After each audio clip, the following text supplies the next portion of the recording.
Chloroplast green coloured plastids होता है बच्चों। इनके पास क्लोरोफिल एंड कैरोटीनॉइड पिगमेंट्स मौजूद होता है। क्लोरोफिल की प्रेजेंस की वजह से ही chloroplast are green in colour. ज्यादातर क्लोरोप्लास्ट ग्रीन प्लांट्स की लीव्स के मीजोफिल सेल्स में पाए जाते हैं। अच्छा, जो ये क्लोरोप्लास्ट है lens shape, oval, spherical, discoid, ribbon like भी हो सकते हैं। डिफरेंट शेप्स में प्रेजेंट होते हैं। अगर मैं लेंथ की बात करूं 5 to 10 माइक्रोमीटर की इनकी लेंथ होती है, 2 to 4 माइक्रोमीटर की इनकी विड्थ होती है। इनका नंबर भी वेरी करता है बच्चों। कुछ प्लांट्स में जैसे कि ग्रीन एल्गी क्लमाइडोमोनास में हर एक मीजोफिल सेल में सिर्फ एक क्लोरोप्लास्ट पाया जाता है। लेकिन अगर मैं हायर प्लांट्स की बात करूं तो बहुत सारे हायर प्लांट्स में पर मीजोफिल सेल में 20 to 40 क्लोरोप्लास्ट आर फाउंड। ये chloroplast double membrane bound cell organelles होते हैं। जो इनर क्लोरोप्लास्ट मेम्ब्रेन होती है वो रिलेटिवली लेस परमिएबल होती है as compare to the outer chloroplast membrane. Inner chloroplast membrane जिस स्पेस को एनक्लोज करती है उस स्पेस को कहते हैं स्ट्रोमा। स्ट्रोमा में मेम्ब्रेनस सैक्स मौजूद होता है बच्चों, जिन्हें कहते हैं थाइलाकॉइड। और ये थाइलाकॉइड स्टैक्स में अरेंज होते हैं। जिस तरीके से आपने सुना होगा ना पाइल्स ऑफ कॉइन्स, सिक्का अगर एक के ऊपर एक अरेंज कर जाओ कुछ इस तरीके से स्ट्रक्चर फॉर्म होता है।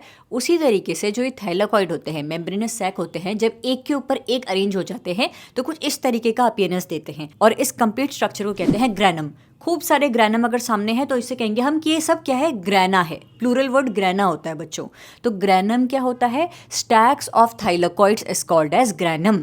अच्छा, इस ग्रैनम में ये पूरा स्ट्रक्चर जिसमें खूब सारे थाइलाकॉइड्स मौजूद है, इस ग्रैनम में हर एक थाइलाकॉइड एक दूसरे से कनेक्टेड होता है with the help of thylakoid membranes called as intergranal thylakoids. तो एक ग्रैनम में एक थाइलाकॉइड दूसरे थाइलाकॉइड से कनेक्टेड होता है with the help of intergranal thylakoids. अच्छा, दो डिफरेंट ग्रैना के थाइलाकॉइड्स को कनेक्ट करने वाली मेम्ब्रेनस ट्यूब्यूल को कहते हैं स्ट्रोमा लेमेली। तो स्ट्रोमा में क्या मौजूद होते हैं? मेम्ब्रेनस सैक, थाइलाकॉइड मौजूद होते हैं।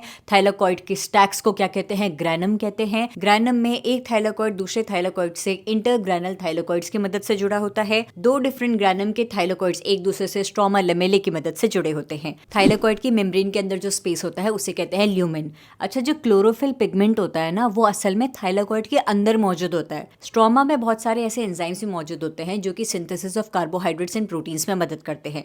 इसके अलावा स्ट्रोमा में small double stranded DNA molecules और राइबोसोम्स 70S टाइप राइबोसोम्स भी प्रेजेंट होते हैं। कोई आपसे पूछे कि क्लोरोप्लास्ट का क्या फंक्शन है?